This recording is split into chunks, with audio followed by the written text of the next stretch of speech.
The sound of Freddie Mercury and Queen, Headlong. You're right here at Galaxy 107 FM, and it is 20 degrees, only a degree off our high right now, 16 minutes after 11 o'clock, and I'm joined, coming out of Regina in Canada, the famous Nathan off the band, The Dead South. And believe me, Nathan, since we've been playing your music, it has just blown up our phone lines here in New Zealand.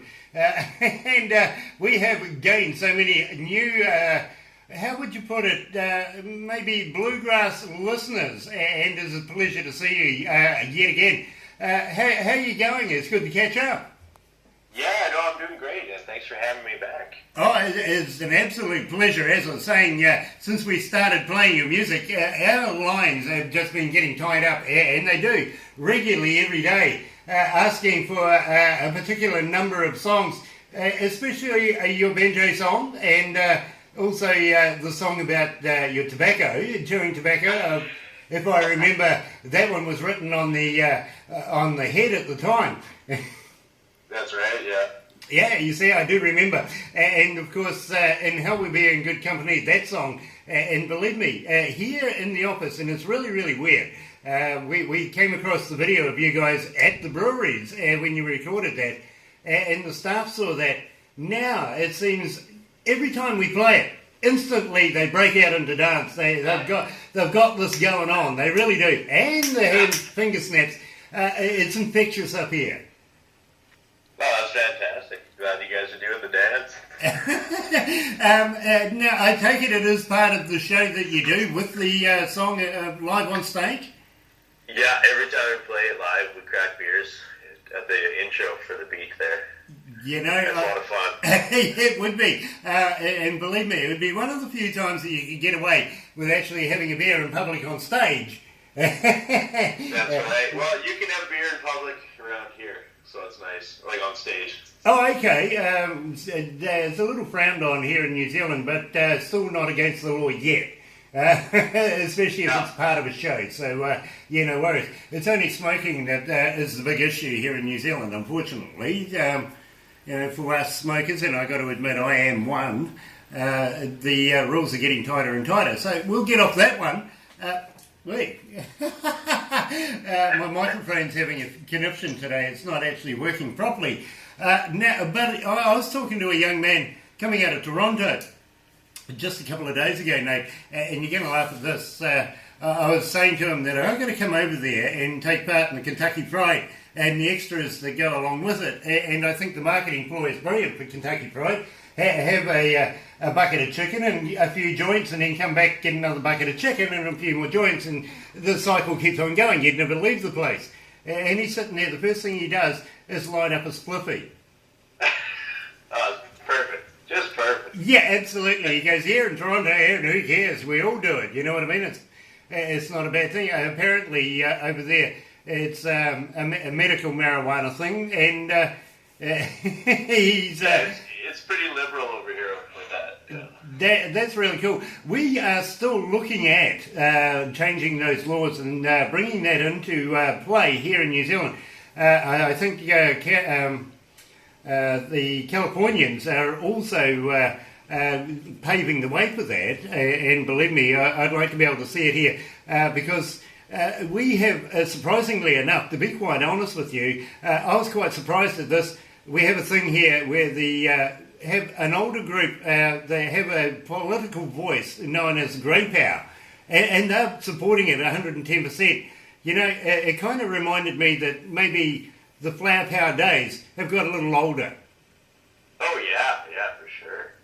And it's really good to see that people of that age are actually liberal enough to be able to look at that. And you know something? I think it does far better for you than any pharmaceuticals. So I'm in big support of it.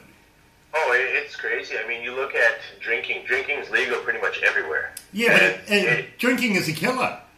Oh, no, that's what I was going to get to. It just hurts your body so much, and we all do it so excessively. And, and then you think of, like, marijuana and how it's used, and it just helps people so much. Like, it doesn't make sense to me that it's so considered such a bad thing when it's actually quite a bit better. Exactly, and I was having a chat to a doctor not so long ago, and he's foo-barring it across the board, And he says it's a depressant. And I says, well, you know something? Somebody who has smoked a joint is the happiest depressant I've ever seen. Now, what are you talking about? Oh, yeah, I'd say drinking's more of a depressant. Oh, hell yes, especially gin. Especially Oh, gin. yeah, absolutely. And you get the booze blues on when you're hungover, sitting there just kind of regretting your night. And, you don't get that when you smoke. That's usually the day after on tequila. Yeah, oh yeah. You really can regret a day after that. And believe me, I've had many practices at regretting tequila. I really have. Oh yeah. So, but the good thing about it, and I've got to be honest with you, is only about 20 odd steps away from my front door, I have a pub that I can stagger to. I don't actually drive anywhere. I'm happy as, to be honest. Even though I don't live up here at the station, it's always nice to be able to pull up the couch when you've had a few tequilas. Oh yeah, that's perfect. I can't wait for the day when they liberalise the marijuana laws as well. Anyway, I shouldn't actually be talking to you about this. I should be talking to you about music and how things are you going. talk to me about whatever you'd like. Yeah, it was just that it came to mind, this young man that lit up at Spliffy. But yet again, at the same time, I think every second word was an F word anyway, so he was very comfortable. It was a hilarious interview. Oh, that's good. You know, I want to talk to you about, now that you're coming into summertime over there, what have you got planned? Well, we are heading to Europe in May, June, so we're going to miss the beginning of summer here. But once we get back, we're going to hit Canadian festivals. And then we're looking at doing, hopefully, some East Coast Canada, because we've never been over there. And then down into the States, and hopefully play there in September. And then back to Europe in November. Very cool. So that's a busy profile that you got loaded up with yourself. And then, of course, are you working on any new work at the same time? You're writing anything while you're touring so that when you get back, you can go into the recording studios and put it in play? Yeah, we're just kind of starting to sit down. Like, everyone's kind of working on some stuff themselves right now. I'm just coming up with ideas. And then eventually we'll get together and we'll start collaborating and see what we come up with. And, yeah, go from there. That's really cool. Now, I know that we're expecting a package from you guys very, very shortly, and we're going to have a chat about putting a competition together for you guys, and hopefully that we can keep that ball rolling. It's just the post. Believe me, the postie doesn't move as fast as Santa Claus, unfortunately, but it's always nice to think that it's Christmas time when it does arrive. Yeah, no kidding. But it's going to be fun being able to put together a competition where we can give away a few bits and pieces of you guys, and we've done that just lately with a band called Craving Strange.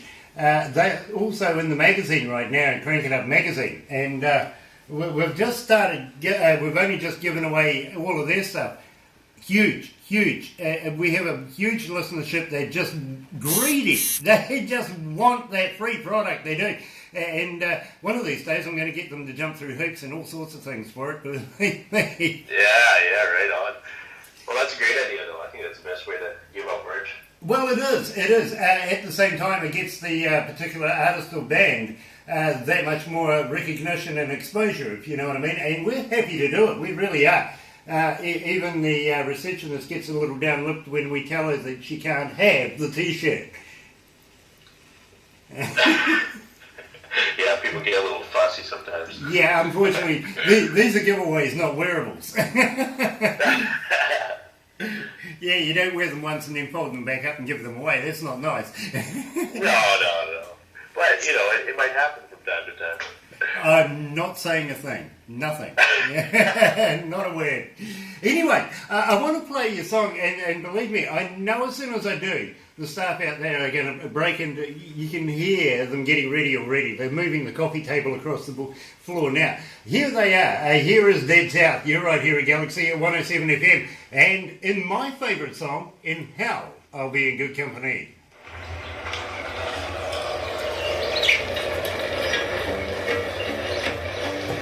What microphone is playing it? Oh, that's no good, is it? Yeah. We'll have to get a new one. Oh, it's just a stand. It needs a head. Oh, is it? Fix it. Oh. Yeah, the head's got to be fixed. I love this song. Get ready, Grant. You have to dance.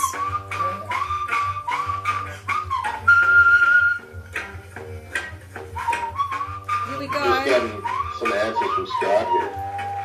Here we go.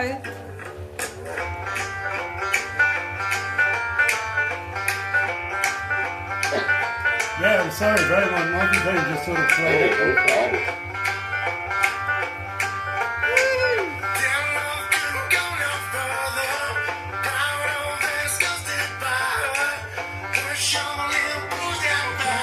Oh, problem with the mic. I think it broke it.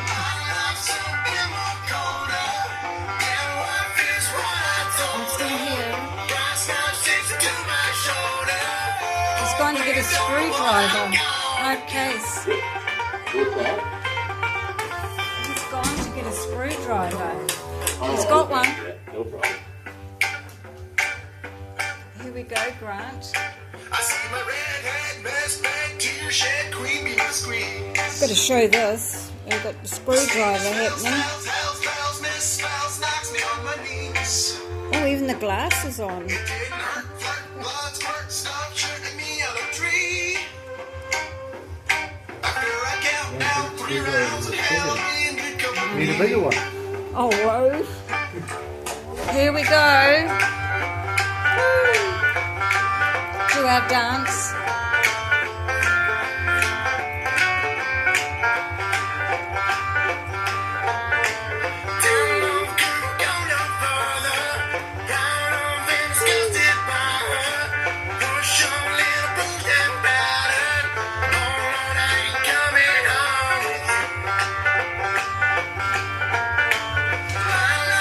You just love the behind the scenes stuff.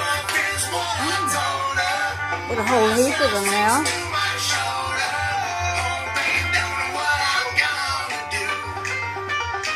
Minute 25. Countdown. Meanwhile, we've got Nathaniel dancing. I see my redhead mess back to shed cream bee screams. That's going to work later. The stage smells, Okay. smells, miss spells, knocks me on my knees. What? The boss is going to do Didn't it. hurt, flirt, blood squirt, stop shooting me on a tree. After I count down 3 rounds of hell, be in good company.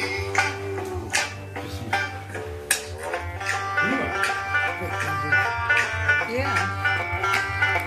Here we go. And I'll be in good company.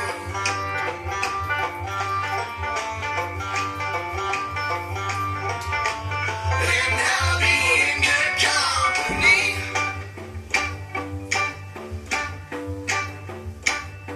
Are you ready for your last dance, everyone? Woo, here we go. Got your boots going?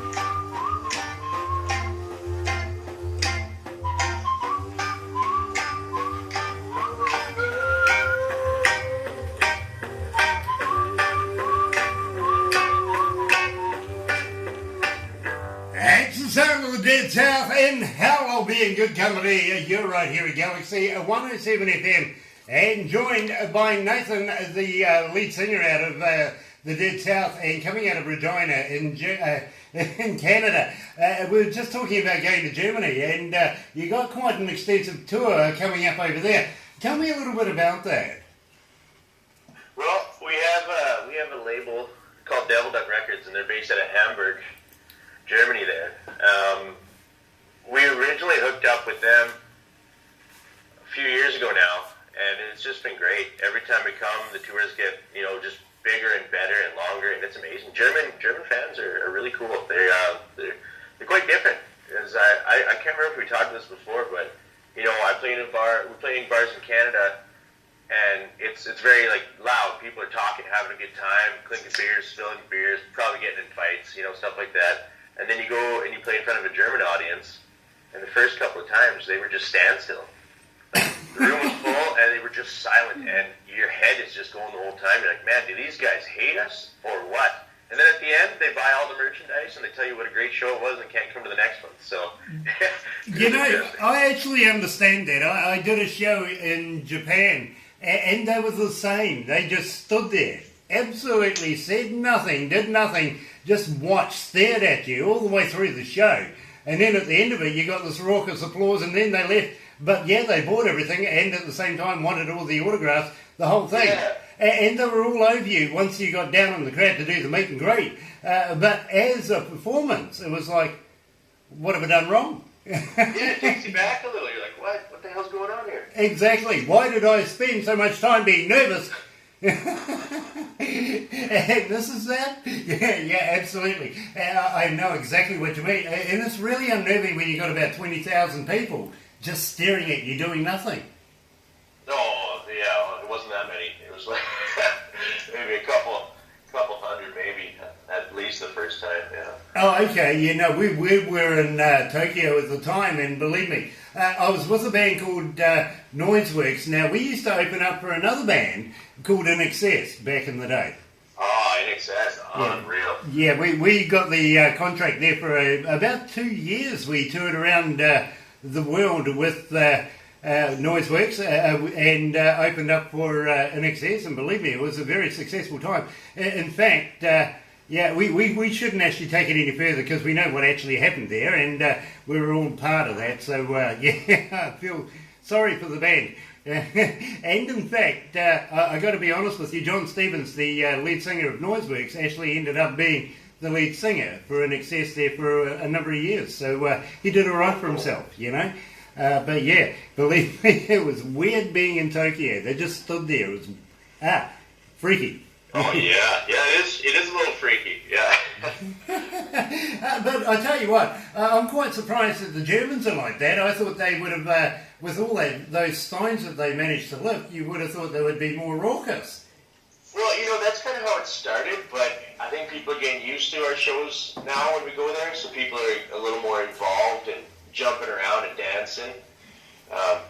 So yeah, there's definitely been a progression of how they were and how they are, I guess. You know, there's something else too that comes to mind. Maybe you should come out there with some little bells around your legs and sticks and stuff like that as well. Yeah, make them feel at home. Maybe those really weird braces and all that sort of stuff. You know, you start slapping each other. There you go, you and Scotty. Yeah. Oh yeah, they'd love that if you just slapped each other around. I could just imagine in hell I'm in good company. Smack. That would be a laugh. Believe me. And over there they have such weird foods as well. Have you tried the sauerkraut and stuff like that over there? Oh yeah, that's pretty common. Canada's full of Germans and Ukrainians and Polish, so sauerkraut and a lot of that food is very familiar over here as well. Oh, okay. I thought maybe the population would be more French over there. Actually, the French population is more on the east side, so Quebec to the east coast, like New Brunswick and Moncton and stuff. You just scooted them over to one side. Well, that's how it ended up working out, but there's pockets of French communities all across Canada. It just kind of gets less and less the further you go west, but yeah, like Scott, myself, Colton, and Danny, we all took French immersion growing up, so... Right. It'd be like a second language to you then. Much like Maori is to us, or today, and believe me, I'm absolutely useless at speaking that. I've got to be honest with you. Can understand it, just can't speak it, can't get my tongue around it. I don't even know if I've ever heard it. Believe me, you don't want to. Not from me. I would rather leave it to somebody that actually could speak it proficiently. Because believe me, I speak Pidgin Maori, to be very honest with you. It's very embarrassing and I won't go there. It's an insult to the people themselves rather than from me to attempt it. So, but it's a very, it's a very nice language to be able to listen to when it's actually been said nicely, if you know what I mean. I'm just useless. I'm sorry. That's all right. I'd love to hear it sometime, though. Well, I tell you what, when you come over here, down under, and as I was saying to you before, we may actually share with Australians too, if they're lucky, but we'll teach you a few words, especially stuff like kia ora. If you say kia ora, it's basically a welcome, a good morning kind of thing. Okay. And the other part of that is kia ora katoa. Now, to be able to say that, basically, if you're I don't know whether I should say this, but I used to have a friend of mine who was a tow truck driver. And if you ever met me at an accident or something, because I used to work as a towie as well, the first thing I would say to him is kia ora, ka toa.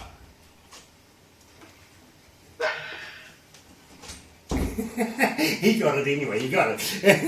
He really did. What do we got here? Well, what's going on? Car people. Please give a shout out for after the interview for CCR Automotive Limited of 1 Liverpool Street.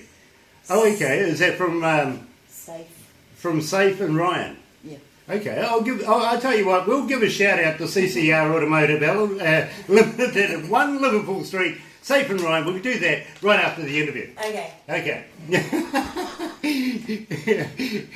I hope you heard that, guys. Believe it.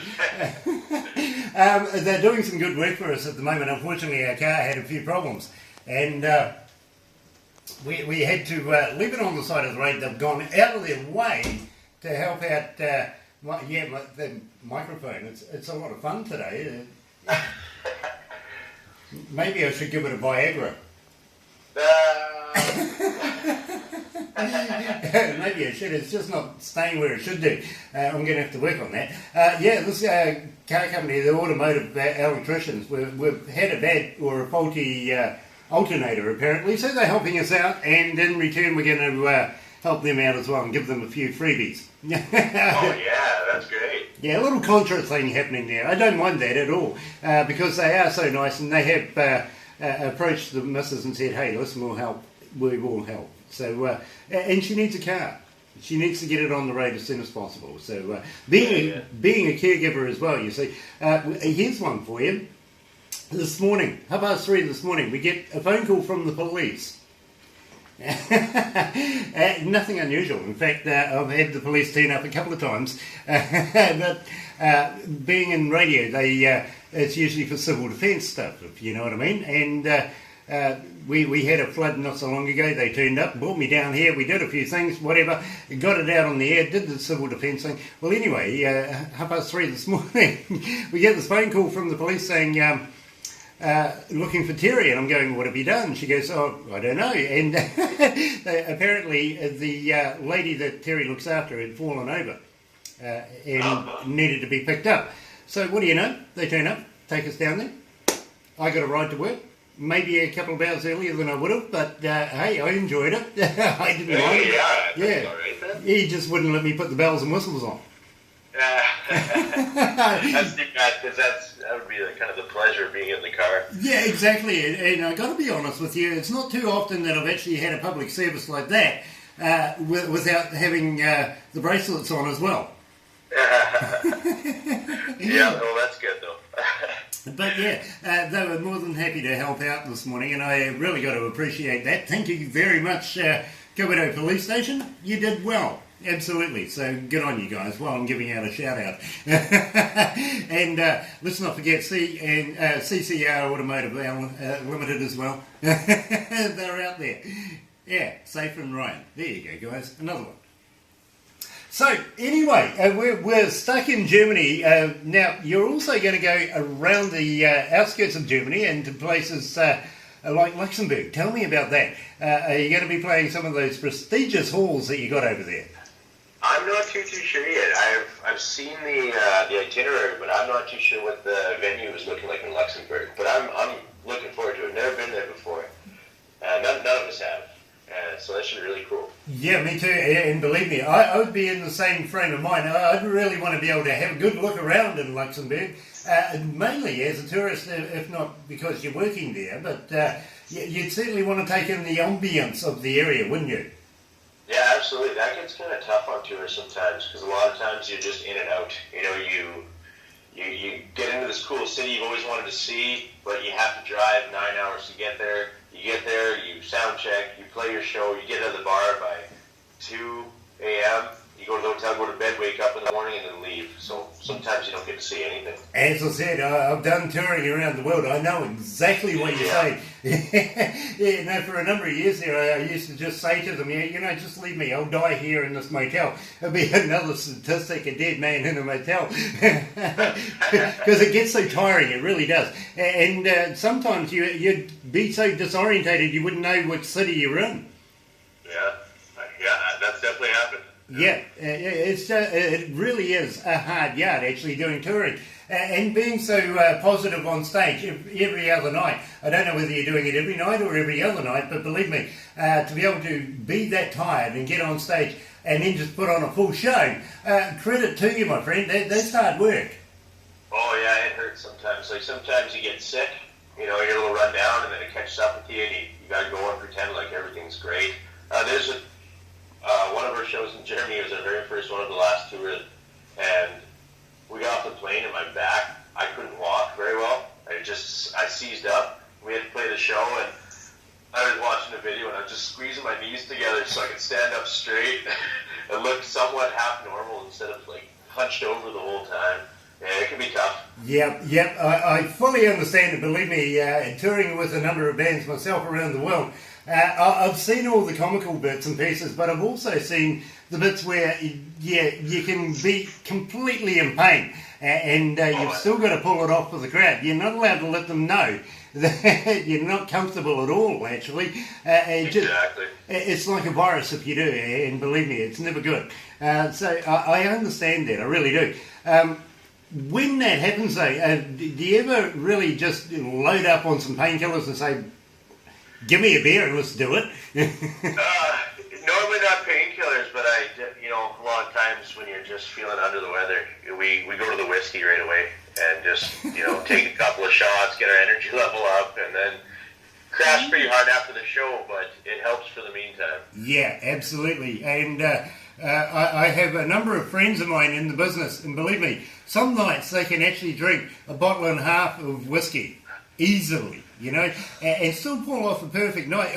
Believe me, I'd be sitting there after a half a bottle thinking, holy hell, get me a cab, 10 minutes into the show. But people like Brian Johnson, for instance, from AC/DC, he can just, he can tuck that stuff away. It kind of becomes a part of you after a while. It really does. Either that or you're going to be the most well-preserved band member ever. Yeah. You really are. I'm kind of looking at the Guinness thing in the background. That looks really cool there. Oh, it's a little mini fridge. Yeah. Is it full of Guinness? Unfortunately, no. That was not plugged in. It's kind of used as like a drawer right now. I got just like a bunch of bad stuff in there. Oh my goodness! And he's got the next song on cool. Yeah. Yeah, I'll keep the lyrics in the air. They'll keep cool there. I like that idea. Yeah, no, I've not actually seen one like that. I thought it might have been a from this angle. It looks like it's actually an amp. No, it does kind of look like, looking at it through the picture, it does look like an amp, actually. Yeah, well, I see the guitars either side of it, and I thought, well, one's an acoustic, is the other one an electric acoustic, and does it plug into the Guinness box? Yeah. Unfortunately, no, but that's a good idea. Maybe we should turn that into an amp. Yeah. That'd be pretty cool. It would be pretty cool, but it would be a bugger for the roadies to move around. Oh, that's something I'd probably just keep at home. Like really loud, turn it up all the way. Yeah, believe me, I'd have the roadies on and say, you got to move that and make sure it's full at all times. At all times. Yeah, the bottom part will be the fridge, and the upper part will be the amp. Yeah, that's a great idea. Exactly. Hey, versatile. Yeah. And it's a good excuse to cart it around with you. Yeah, exactly. Yeah. And I'm sure if you go into Ireland, if you're going to do any tours in Ireland, they'll give you a police escort everywhere you go if you're going to take a Guinness fridge with you. That'd be all right. Yeah, absolutely. Get on a bus, have a couple of police cars in front and a couple in the back, Yeah, it'd be great. Yeah. Make sure that the bus has Guinness written on it as well. That way you get free beer. Yeah, that's a great idea. Yeah, do a deal. Guinness would be fantastic. Do a deal. Absolutely, do a deal. And, of course, being in Germany, I would presume that you're going to go to the beer fest and, if not, at least create a beer fest and get sponsorship from the alcohol companies there. Well, I think every day is a beer fest in Germany with how easy it is to get. Any store you walk into, you can buy a beer for like 60 euro cents, $1.60. It's easy. And it's the greatest beer. They have such a big selection, and it's Exactly. In fact, I have a friend of mine that comes from Dortmund, Germany. He's a part-time DJ that works for us. Actually, he hasn't actually worked for about a year now. I must get on to it. He does segments every now and again. He's actually a computer scientist and does a lot of work for the airports over there, and keeps planes in the air and keeps the people in those screens busy, if you know what I mean. Everything works very, very well. And he was saying to me that he goes and has a few drinks and then he heads home about 210 down the motorway. No worries, you know. It's like, oh, yeah, no problem. Yeah, just the Autobahn. That gets scary though. The couple times that we've driven on the Autobahn, you know, you look in your rear view mirror, no one's there. You signal, you're about to pull out, and someone just rips right by you, and sometimes it catches you off guard. Yeah, I've seen some pretty close calls there. Yeah, there would be. You know, here in New Zealand, the speed limit is only 100 kilometres an hour. So being on an Autobahn about 200 plus kilometres an hour, I'm sure there would be no wrinkles in my face. Yeah, that much air coming through, believe me. That's scary. And at the same time, he's not only driving, but sitting there talking to me on Skype on his phone. You know, it's just, bro. Do you have no sense of road sense? You know, you never should talk on the phone at the same time as drive anyway. But look at me doing it. My God, that's scary. Do you guys have strict laws against that? Oh yeah, definitely. We do too. Not allowed to, unless it's a hands-free thing where we can do it. Yeah. If you answer by voice and be able to hold the conversation that way, no worries. But if you're holding things up and not having both hands on the wheel, it's very much frowned on here in New Zealand. And I don't advocate it at all. Otherwise, you might end up in Edgecombe. Oh, absolutely. It's for good reason, those strict laws on that. I totally agree with that. You know, the other thing that gets me too is, have you ever tried to find anywhere by sat-nav? Yes. Have you ever got to where you needed to go? Yes. You're lucky. Yes. You're lucky. A lot of times it doesn't. You got to pull over and put in the proper destination a lot of times, because that one can mess up pretty good. Well, not so long ago, I was coming back from Auckland, and at night time, and they detoured the road. Literally, they detoured the road.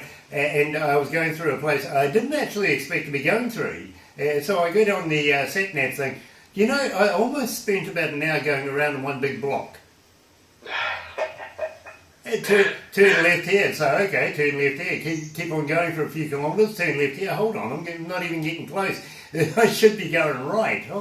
You get that body sense, something's wrong here, but you still follow it, right? Yeah, of course, yeah. Right back to where you start. Yeah. So I gave away on that and went with the intuition instead. Anyway, I want to talk to you about when you come back from overseas. Will you be looking at getting straight back into the recording studio, or are you going to take a hiatus for a while? Well, we just released Illusion in Doubt in 2016, so there might be a little recording hiatus for a bit, but I mean, that could change at any time. Basically what we want to do is we want to tour that album a little bit more, and just kind of build on some songs, because I don't like going in and rushing songs, because then you come out and it's recorded, and then you listen to it and you're like, we should have done this, that should have been in there, stuff like that. So I like playing the songs live a bunch, and then you really start working out the kinks and adding to it, or trimming the fat, and then it's ready to record after that. Yeah, I get the process, I really do, and I understand that. And in fact, it's always nice to be able to sit there and go, we got it right, rather than the shouldas and wouldas and couldas. At the same time, it's always nice to be able to try something new on a new crowd from time to time. Oh, absolutely, yeah. Get the overall perspective of how the songs are going to go. Once you've completed it and had it recorded, it's always nice to be able to try it out on crowds first, don't it? Yeah, exactly, yeah. And are you planning on anything more in the lines of In Hell We Be in Good Company? Believe me, we get so many requests for that.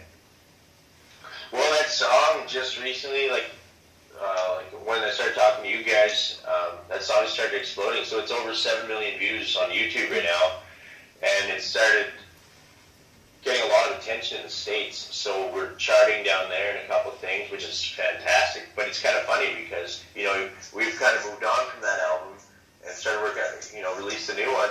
But that one just came full circle. So it's kind of stepping right back to it. And just seeing, we're getting a lot of requests for movies and stuff, which is really cool. So, yeah, we'll see what happens. Very cool. And in fact, now that you mentioned about movies, I got to let you know, the guy who owns the magazine, Crank It Up Magazine, he makes movies and is good friends with Quentin Tarantino.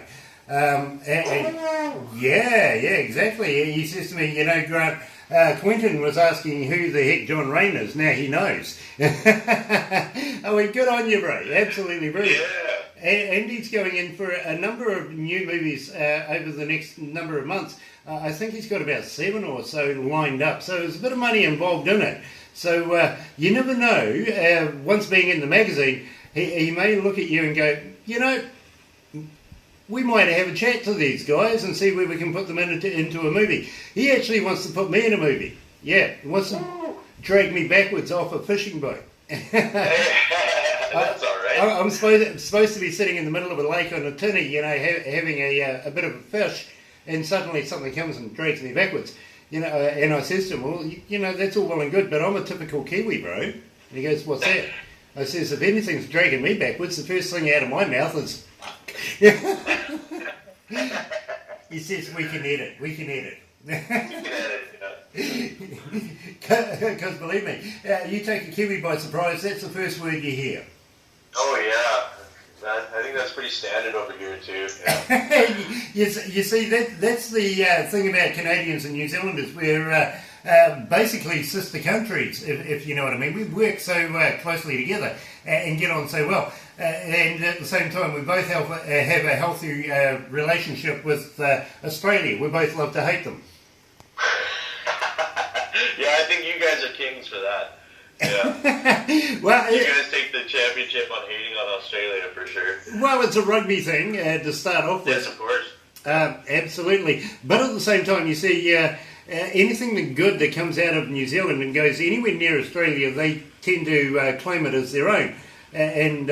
Well, we go right back to even horses. We had one of the best horses in the world called Farlap, and they chose to try and keep it and claim it as their own, which, I'm sorry, Timaru is not anywhere near Australia.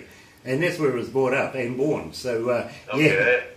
And stuff like the pavlova, they tend to think that they invented the pavlova. I got bad news for you there as well. They did not. And the kiwi fruit isn't a kiwi fruit if it's called an Australian fruit.